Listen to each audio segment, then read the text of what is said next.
Happy Easter po sa inyong lahat at welcome sa Men of Light for our episode for the Easter Sunday of the Lord's Resurrection.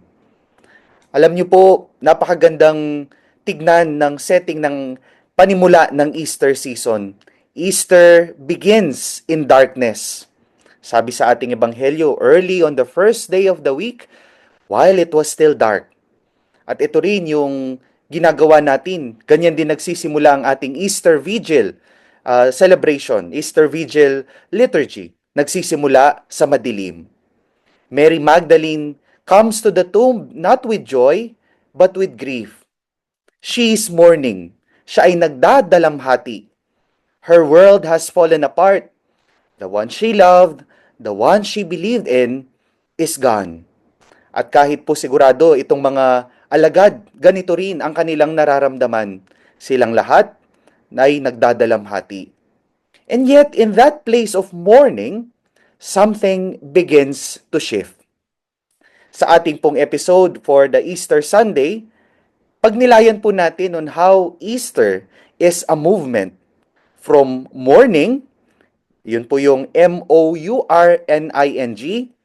o yung pagdadalamhati, to morning, morning, umaga, mula sa dalamhati papunta sa luwalhati.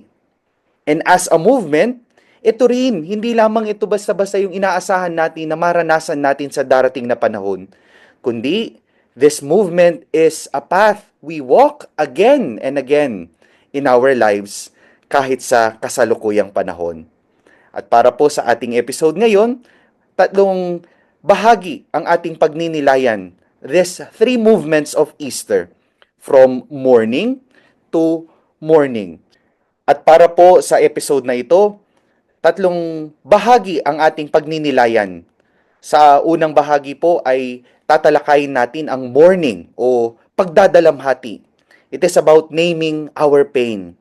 Sa ating ikalawang bahagi, ito naman yung movement from mourning to meaning, finding purpose in the mystery of death and darkness. At ang panghuli, ito na yung morning, ang luwalhati, ang umaga. It is about living in the light of the resurrection. At para po simulan ng ating pagninilay, ating munang pakinggan ang ating ebanghelyo na ipapahayag sa atin ni Judge Jovay Rosario Mercado.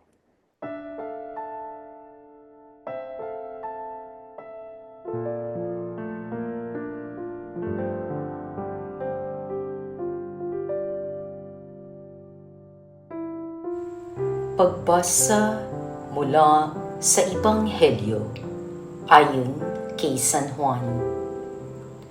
Madilim-dilim pa ng araw ng linggo, naparoon na si Maria Magdalena sa libingan.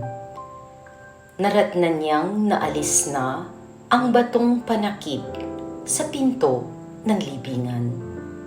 Dahil dito, patakbo siyang pumunta kay Simon Pedro at sa alagad na mahal ni Jesus at sinabi sa kanila, "Kinuha sa libingan ang Panginoon at hindi namin alam kung saan dinala." Kaya't si Pedro at ang nasabing alagad ay nagpunta sa libingan.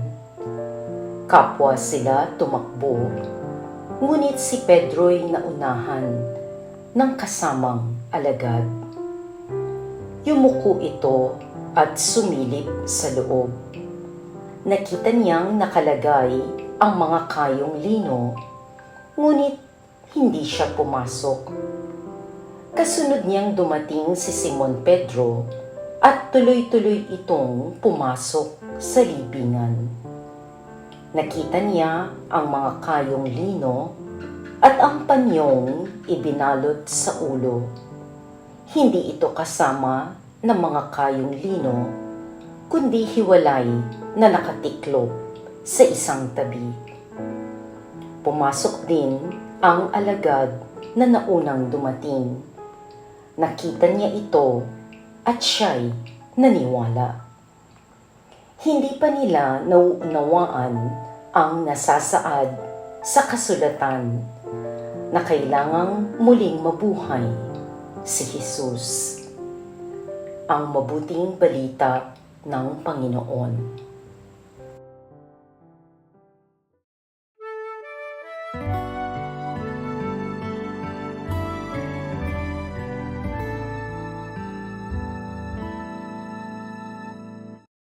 At tayo po'y nagbabalik dito sa Men of Light para po sa ating episode for the Easter Sunday of the Lord's Resurrection.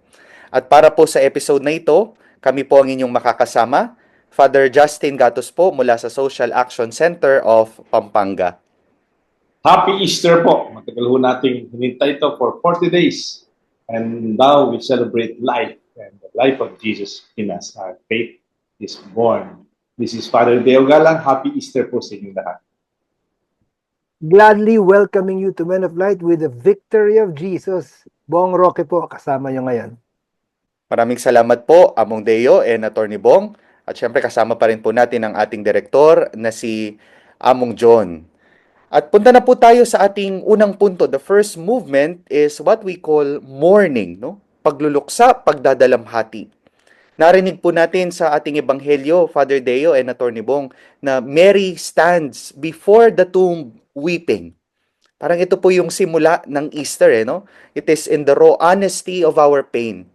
Yung bang kapag ka meron kang nararamdaman, it's either mga disappointments sa buhay mo. Ito talagang tayong lahat nakaka-relate. Yung namatayan tayo, no? Nawala yung ating mga kaibigan, yung ating mga disappointments sa buhay. Ito talaga kailangan harapin natin. Gusto ko itong yung introduction na sa gospel mismo na Mary was in tears. No? And usually when you are crying, you don't see clearly. Literally, your vision is blurred by your pain and also your tears, literally. And in that way, kala niya si Jesus ay gardener. Sir, where did you put him? Sabi no? And it's true that when we are in deep emotional instability, you don't see clearly. And this is the situation of those who are in mourning, those who are crying, those who are in pain, or those who do not understand what is happening. Kaya namatay na nga di ba? Parang namatay na nga Painful na yun, no? Nawala pa, parang gano'n. Dobling pain yun. Kaya there must be the parang avalanche or overwhelmed siya sa kanyang emotion at this time. Gusto ko rin po siya, Father Dan, Father Justin, yung description niyo kay Mary kasi napaka-human nung emotion at napaka-natural na nangyayari sa atin kasi ang initial I think for a human being is go to the denial stage. Hindi, okay ako. Hindi masakit ba? Wala. I'm good. No? So it's very human. It's very human actually until you come to that stage yung sinasabi ni Father Justin kanina na sandali lang, saan ba nanggagaling to? Bakit hindi ako makakain? Hindi ako makapagtrabaho. 'Di ba? Kasi nga dinideny mo yung the emotion that you feel, yung grief, yung pain, yung betrayal, etc. Until you come to that stage where you sandali nga, harapin ko na to. Let me face it head on. Ang mahirap po pagka nakakaranas tayo ng mga deaths sa ating buhay, no? Kung anumang klaseng kamatayan 'yan, no? Ito yung para bang minsan minamadali natin, para bang shortcut natin, gusto natin agad-agad.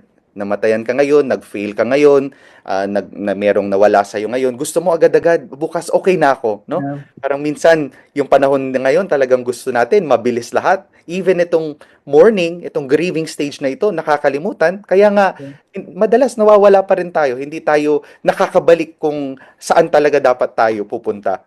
Yeah. Hindi ba Father Deo and Among Justin, mayroon pa tayong nung unang panahon, nung bata-bata pa ako, na naririnig ko to sa those who are grieving, and mayroong isang family member na sisingin sa amin, oh, wag kang iiyak.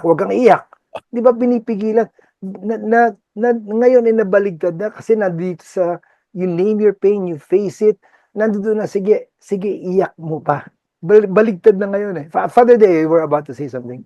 Yes, almost the same line. And we become more mature to accept our emotions and the reality of what's happening inside us. In fact, meron din nagsasabi, mag-move on ka na. Kalimutan mo na yan. In whatever expressions of our difficulties. Ang tawag natin yan, transition. There are transitions in our life that we have to manage them well. First, how do we manage them? You cannot schedule emotions. Bukas wala na to. Right. O 2 days lang, wala na. It's just something like, it's not literal physical healing. Mas maganda ba yung physical healing, nakikita mo. Pero yung pag sa kalooban, you take time, you have to respect that. And then also, you have to allow somebody to listen to you. Giving them time, the space, but at the same time, maybe huwag kang magkulong sa kwarto. No? Okay lang siguro, isang araw, pero you have to go out. Or somebody you have to call to express. Like Mary here, she was not hiding her emotions. She's crying, she's mourning. And yet she also, sabi nga ni Father Justin, she's addressing her pain. She's, parang kumisan mas healthy pa yun, no, Tony? Yung kaysa sa tahimik ka lang, pero inside pa lang. So, very painful. Yung pong isang human formation program namin, naalala ko sa seminaryo, yung i-grieve mo yung mga mawawala na sa'yo. No? I mean, yung hindi mo na magagawa. Like, yung mag-aasawa ka, diba? Yung magkakaanak ka, yung in a biological sense, diba? Pero para maharap mo at para matanggap mo yung spiritual na ikakasal ka sa Diyos, sa simbahan, at magkakaroon ka ng maraming anak na ipagkakatiwala sa iyo ng Diyos sa pagkapari mo, no? Kaya nga minsan parang magandang binabalikan 'to, para bang ay, oo nga, no? Para talagang mas manamnam mo yung diwa ng iyong pagkapari. Minsan mahirap din kasi na sabi nga ni Father Deo kanina na it's a phase eh. It's something that you have to go through, hindi pwedeng madaliin. And I would want to believe, Father Deo and Father Justin, na kapag umabot ka sa puntong you name your pain, it is, I believe, an act of faith eh. Kasi it's a step toward a deeper trust na parang hindi ko na kaya ito mag-isa. Parang, Lord, now I need you. I'm through with pretending to be strong, and I need your grace now. Father Deo? Yung kung saan our tears can be our prayer. But there will be a point that, masakit, talagang ayaw natin. And then later on, maybe, one is you can express it.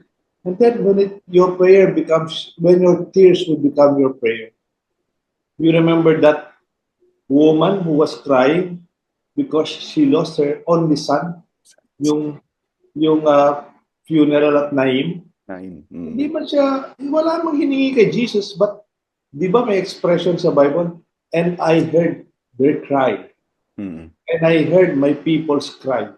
That is already the prayer na sinasabi, even God himself, the Father, when he was speaking to Moses, I heard the cry of my people in Egypt.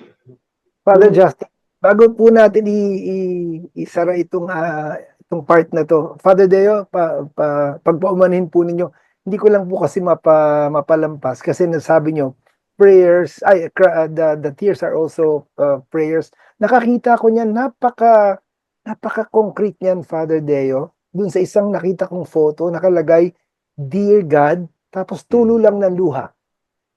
That was powerful.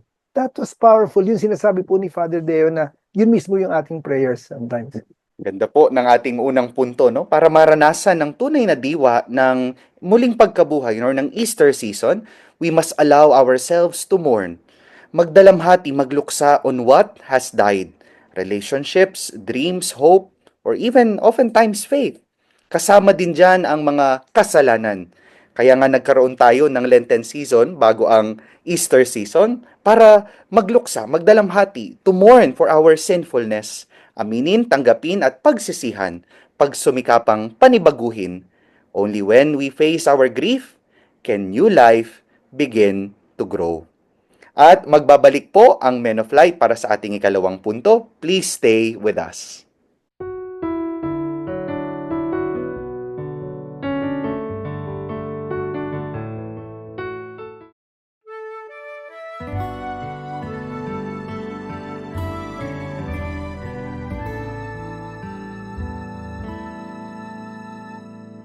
At welcome po sa ating episode for our Easter Sunday of the Lord's Resurrection dito lamang po sa Men of Light. At kasama nyo pa rin po ang inyong mga lingkod, Father Justin, Atty. Bong at si Father Deo para po sa ating pagninilay ngayon.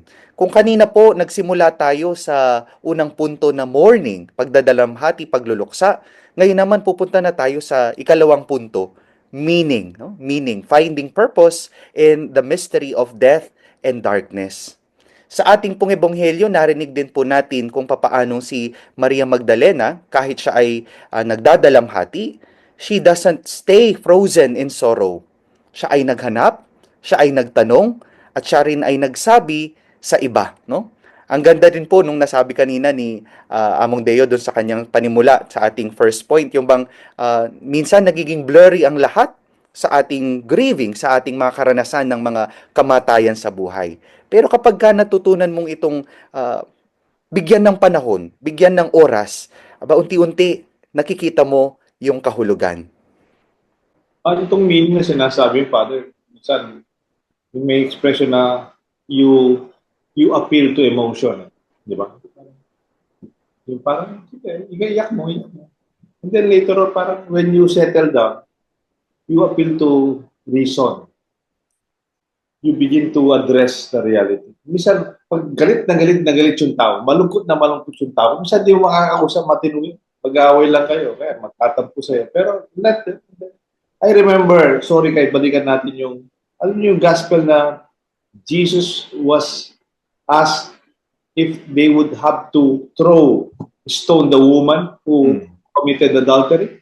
Galit na galit eh. Gigil na gigil. This time naman, their emotions is on the negative side of anger and hatred. Gusto pumatay ng tao. Pero si Jesus, parang, hindi ko alam kung magaling na siya sa psychology. He did not address it. He was buying time. Parang, yumuko siya, pa-drawing. Parang umalis muna yung init ng ulo. Parang sabi nga siya, matulog ka muna. You count up to 10. Di ba yung meron tayong part ng brain daw natin, amygdala, yung small part of the brain like a bean, no? That is the source of emotion. But when you cut that short circuit mo yun, hindi, parang lumabas ng galit eh. And when his second time that they task him, ano gagawin natin? O sino sa inyo yung walang kasalanan? Control. Then they begin to be self-conscious. And that must be the point of Jesus here. No? He allowed him to cry, but from appeal to emotion to this time appeal to reason. What the meaning of the situation? Pero ang hirap yung transition na yun, Father Deo, no? Kasi dun sa kapag napakataas ng emotion, hindi mo naman sasabihin sa tao na, may kahulugan lahat ng ito. Mainit pa yung ulo niya o kaya nagdadalamhati pa siya. Pero ako po, Father Justin and Father Deo, I find that really helpful. Yung talagang you're grieving, you're in pain. Tapos biglang may taong lalapit sa akin at sasabihin niyang, although unsolicited, sasabihin niyang, may purpose ang lahat. Ako nagugulat ako pag gano'n eh. Nagugulat ako eh. One time si Archbishop natin si Apong Dong, basta merong hindi natuloy na activity na handang-handa ako. Na-shock ako sa sinabi niya, Father Dan, Father Justin, sabi niya, Attorney Bong, sabi niya, kung kalilimutan, sabi niya, baka divine interruption yan. Sabi niya sa akin. It's like saying, there's a purpose kung bakit hindi natuloy. So, look for that purpose. Find meaning in that event that stalled it or whatever interrupted it. Ito po very personal, no? Na listening to your reflections, yung pong lolo ko recently namatay, no? para bang nung first time na matanda na siya, I think 94, no? 94 years old. Nung first time na nagkasakit siya, na hospital siya, doon kami na nalungkot, nagulantang, as in para bang hala si Lolo, 'di ba? Pero gumaling pa siya, no? Para bang binagbigyan pa siya ng Diyos. Tapos nandun siya, kasama namin, at para bang hinanda niya kami doon sa panahon, yung panahon na yun, to grieve, to mourn. Kasama pa rin namin siya, gumaling siya, pero alam namin na matanda na si Lolo, 'di ba? Kahit na gusto pa namin humaba yung buhay niya, pero yung period na yun, binigyan niya kami ng pagkakataon na binibigay na namin lahat ng gusto niya, pinagsisilbihan na namin hanggang na kaya namin. At yun yung para bang period na yun, yung binigay niya sa amin is our time to mourn. And doon namin nakita rin yung kahulugan ng para bang ako yung laging sinasabi ni Archbishop pagka binibili niya sa mga kaparian, yung gumawa kayo ng last will, sabi niya, kung ano ba yung iiwan mo, di ba? Yung iiwan mo, yung hindi lamang yung material, kundi meron something intangible. Yun ba yung meaning ng buhay mo? Ano ba yung ipapamana mo? Ano ba yung ipapaalala mo sa pagka ikaw ay aalis na, no? Yeah, minsan nung panahon pa namin, matagal na to, panahon namin na Father Raul, pag may nagmomon, minsan, parang balikan natin yung una, tsaka hanggang ngayon. Parang, sometimes, maganda rin when you say something, no? May purpose. But sometimes, your presence is more than enough. Mm. Lalo ka lang. Lalo na tayo, madalas tayo nakikita sa mga wake, no? You don't even have to ask questions. Just be there. Mm. Minsan, sabi nga na, minun daw, may namatayan, tapos iyak nang iyak. Walang pumapasok sa teka niya kahit anong pinakamagandang homily. O anong pinakamagandang eulogy. Mm. O pinakamagandang song dedicated to them. Alam niyo, naalala niya, somebody was holding my hand. Wow. Hindi ko alam sino. Anak ko ba to? Kumari ko o kapatid ko. But I was not alone. Somebody's holding my hand. Those kind of language, that's far beyond our words and our songs and our speeches. Pero it was wonderful, isn't it? Then you find the reason that I'm not alone in this situation. Mm. Parang non-verbal parang non-verbal yung communication. And usually, it's quite deeper and even maybe spiritual, no? That's Natutunan ko po yan, sinasabi ni Father Deo, whenever I attend the wake at merong nagdadalamhati.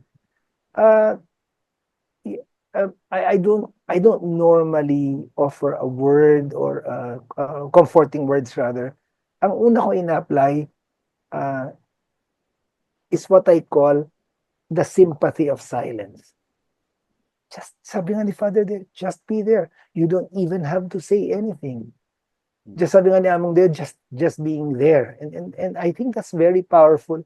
Kasi kung minsan may tendency tayo na to comfort, magsasabi, hindi, okay lang yan, lalampas din, mawawala rin yan. Hindi Hindi yung hinihintay nila at that moment or the purpose for everything. Minsan talaga, we just have to be there. And eventually, kung sino man yung kino-comfort natin through the sympathy of silence, will also find purpose by the grace of God.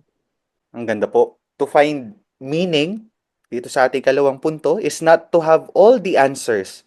It is to begin seeing life with the eyes of faith. Alam mo na sa gitna, sabi nga ni Father Deo kanina, ni Attorney Bong din, yung alam mo sa gitna ng iyong pagdurusa, sa gitna ng iyong pagdadalamhati, mayroong kang pananalig at pagsunod pa rin sa Diyos. Hindi matatapos ang lahat sa pagdurusa sa pagdadalamhati, kundi ito'y magkakaroon ng kahulugan at ito'y magbubunga ng bagong buhay. Ito po ang ating ikalawang punto, from mourning to meaning. At sa ating pong pagbabalik, ating namang tignan at pagnilayan itong ating third point na from meaning to mourning. Isang bagong umaga, isang pagbubukang liwayway. Magbabalik po ang Men of Light. Please stay with us.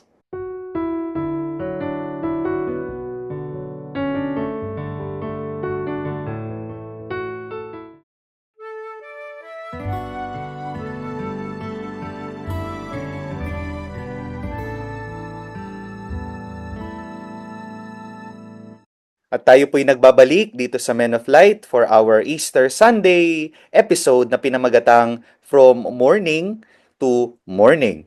At para po makumpleto na ang ating pagninilay, nasa ikatlong punto na po tayo, ang morning or umaga, isang bagong pagbubukang liwayway. Sa ating pong ebanghelyo, maririnig natin, makikita natin from dark, tapos naging umaga, no? Finally, there is morning. Dito sa morning na ito, sa umagang ito, si Maria Magdalena, maririnig niya ang kanyang pangalan mula sa boses ng risen Christ. Gayun din, sina Peter and John, they will see the empty tomb, a sign of the resurrection of our Lord. Unti-unti mula sa dilim, makikita natin nag-umaga, nagkaroon ng liwanag ang lahat. To live in the Easter morning is to walk with the resurrection vision na bagong buhay, posible, no? Kahit man gaano kahaba ang gabi. Minsan may namatay kaming kaibigan. During the pinatubo time, very active silang mag-asawa. Kaibigan namin niya, Father Ed Panilio noon, tsaka ako. Then namatay yung lalaki. Then nagpadala ng card yung babae, parang 40 days na card. Yung drawing, yung drawing niya, parang alam niyo po yung yung lampara. Mhm. Yung lamparang sa mga kubo, sa mga baryo, mga traditional. Tapos, yung image niya, pag pinatay mo na yung lampara, tapos medyo umusok na lang. Kasi, madilim siyempre, kaya may nakalampara ka. Mhm. Pero yung lampara, yung image ng lampara, pinatay na yung lampara, umuusok na. Nasa kubo. Tapos pag titignan mo yung kubo, yung background niya, sunset. Wow. Morning. Sabi niya, death is when you turn off the lamp because the new day has come. Wow. Or the real source of light has come. Mhm. Sabi ko, wow, that is from the darkness of the night, no? And then itong sinasabi pa ni Father Justin, napaganda, the morning. Kaya talaga, yung umaga is a real celebration of our Easter Sunday morning. Gusto ko yun, Father Deo. Okay? Yung napaka-hopeful nung image na yun, hindi mo na kailangan nung lampara kasi ito na ang umaga, no? The real source of light. The real source of light, and I like that. Ngayon, dito po sa punto natin about living the light of resurrection, ako meron din akong nabasa ko po to na parang it's a confession, it's a declaration that morning has come. Sabi niya, from that pain, morning pain, to morning to morning, umaga. Sabi niya, nag-transition daw siya kasi sabi niya, I have stopped telling God how big my pain is. I have started telling pain how big my God is. That's the light of the morning. That's the hope. That's the resurrection. Yan po yung naalala ko rin si Father Richard Rohr, isang spiritual writer. Sabi niya, ito yung tinatawag niyang resurrection consciousness. No? It is the awareness that God's love is stronger than death and His grace is always breaking in kahit sa kabilaman ng mga kadiliman ng ating makaranasan at pinanggalingan, no? Kanina po hindi makasama to sa ating initial na pagninilay na outline, no? Pero napag-usapan po yung dalawang salita na napakaganda, yung dalamhati at luwalhati, no? Nabigay ko na po ito before na naalala ko sa isang talk resurrection about resurrection din, no? Para bang ang salita pa lang dalamhati comes from the borrowed Malay word na dalam and hati. Yung dalam meaning from within, from inside, and hati meaning emotion, no? The liver, yung bang parang sa galing sa ano. And ito naman luwalhati, ito yung kabaliktaran niya na luwal from the outside. Kaya nga pagkano nagagalak ka na after mong mabigyan ng kahulugan, mamorn dito sa iyong kalooban, doon lalabas yung galak, doon lalabas yung luwalhati. Yes, Among Deo. Merong song si Ray Barrera. Alam mo, si Father Justin kasi mga quotation niya, mga Richard Rohr. Theologian talaga yan eh. Mga Ray Barrera, ganyan. Ang aloka na song singer. Pero yung kanta niya, ang title niya, Malayo pa ang umaga. Kala ko nagkamali ako nakarinig eh. tinignan ko yung lyrics niya, talagang malayo pa ang umaga. Sabi niya, di matanaw ang pag-asa. There's no sense of hope. Hanggang kailan magtitisa? Hirap na to. Sabi niya, sa dilim na hinahanap ang pag-asa, walang landas. Kailan darating ang bukas para sa akin? Malayo pang umaga. Pero sabi ko, this must be against the perspective of Pope Francis. We have pilgrims of hope. The morning is here. Siguro, request ko sana kay Mr. Ray Barrera kung nanonood siya. Sana nanonood siya. Compose po tayo ng bagong kanta. Malapit na ang umaga. Parang it's something that really brings hope to all of us. Alam ko siguro, during the time he composed it, talagang malayo pa. Baka naman by this time, malapit na. O nandito na yung umaga. As we celebrate our Easter. Father Deo, kakantahin ko na ba? Oo. Sige po. Ayokong kantahin kasi negative yung dating. Mas Maestro, si. And then, mas gusto ko yung punto ni outline ni Father Justin na talagang nandito na tayo sa umaga. Yeah. We live in the light of the resurrection and we know that suffering or pain does not have a last word. Jesus, the resurrected Christ, has the last word. Yeah, amen. Maganda yung tradisyon din natin na pagka namatayan, 'di ba? Yung kapag sumapit na yung death anniversary, yun yung tinatawag nating babang luksa, no? Ibinababa mo na, ibig sabihin you can change from morning to morning, no? Bagong umaga. Habang nagluluksa tayo, nakaitim, and then bigla kang magpuputi ng damit, no? Kaya nga minsan din sa mga parokya, no? Minsan the invitation is to wear white or wear your best Sunday dress, no? It symbolizes a new morning has dawned.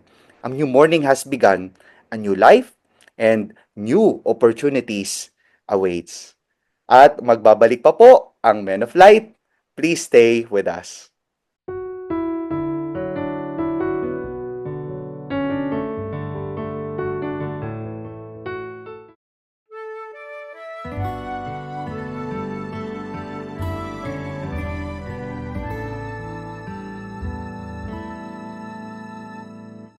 At welcome pong muli sa last segment ng ating Easter Sunday episode dito po sa Men of Light. At sa bahaging ito, ating pong babasahin ang ilan sa inyong mga comments sa ating mga social media accounts at babatiin din po ang mga kaibigan natin, ang mga kaparian at ang mga volunteers natin na nagdiriwang ng kanilang mga special milestones sa kanilang buhay. And then we will also give a short summary of our reflection to be followed by our prayer and final blessing. So sisimulan ko na po sa ating mga greetings and comments sa ating mga Facebook and YouTube account, no? So maraming salamat po sa patuloy na pagsuporta sa atin din pong mga daylight, no? Si Edgar Yap, Jojo Urbada, Dora Lopez, Zeni Alberto, at si Mir Vergara Katakutan na nagsabi-sabi niya dun sa ating comment, "Thank you for the enlightening reflection, Judge Jovay. May kindness and compassion prevail instead of throwing stones. May we be reminded that we are all sinners. Teacher, that I am yet still teachable."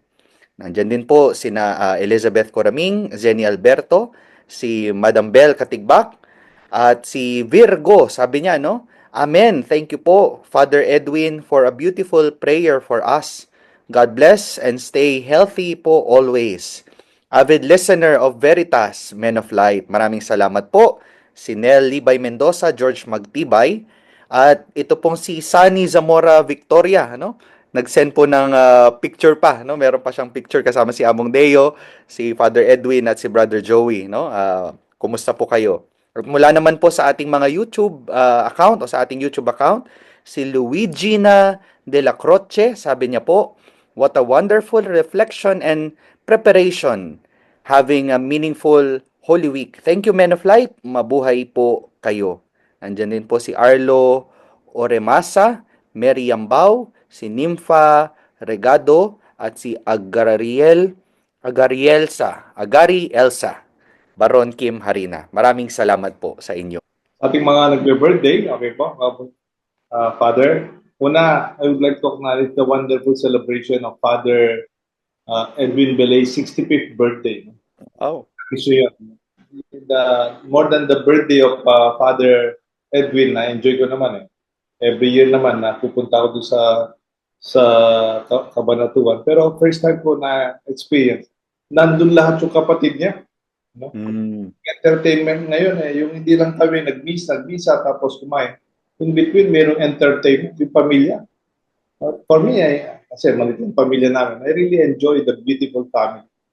They were all singing, dancing, and then may presentation, mayroon pa sila parang the wonderful relationship of the family, pati pamangkin. Very talented yung pamilya ni na Father Edwin. Congratulations. Again, it was really a happy birthday. And thank you very much for inviting us. Yung ating pong mga nagbe-birthday ng April 20 to 26, una po sa mga pare, si Father Jess Manaba Jr., kaklase po yan. Father Jess, happy birthday.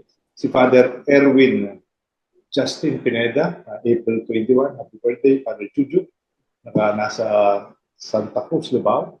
And then Father Ted Valencia, Parish po ng Santa Rita. Ted, happy birthday. April 23, Kabalen, Father Ramil Kapulang, na nasa Kamba, Arayan. And Father Mark Manaba, April 25, from Parish po ng Arayan ngayon. And then Father Joel Jomarcius Gatos, Father April 26. Father Joel, happy birthday. Tapos sa mga celebrators din po, mga kaibigan natin sa Men of Light, una po yung April 20, si Architect Dan Dison, Architect, happy birthday. And then April 20, si Ate Edna Hueco, dating volunteer ng Men of Light, and Maria Gloria Bartolome, Mami of Mami John, Mami, happy birthday po yung ma. And then Let Salazar, Ate Let Salazar of St. Jude, happy birthday, April 24. And April, I think this is in April 26, si Bea Salalida of Santa Rita. And then Helen Garcia of Holy Cross Parish, Sapang Bato. And Dr. Rhoda Cruz, our dear friend, neighbor sa Florida Blanca. Ito po yung ating mga celebrators for our Men of Light community. Maraming salamat po, Among Deo, at happy birthday po sa inyong lahat.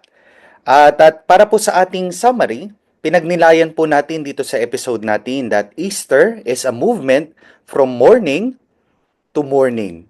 M-O-U-R-N-I-N-G to M-O-R-N-I-N-G, no? So, paano ba natin maisasabuhay itong movement na ito? Paano natin mararanasan ng Easter sa ating pang-araw-araw na buhay?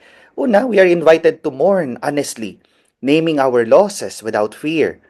Then, the second movement is we seek meaning, trusting that God can bring purpose from the pain that we are experiencing, from the darkness that we are in. And lastly, we live in the light of the morning, choosing to always walk in faith, hope, and love. Mga minamahal na kapatid, we are reminded today that Christ is risen, not just to prove a miracle, but to open a path from mourning through meaning into morning. At ayan po. At para naman po sa ating assignment, para po sa pagninilay natin na ito, sana po tayong lahat, we strive to become instruments of the light of the resurrection. Maging instrumento po sana tayo ng maging liwanag sa buhay ng iba by being an Easter person.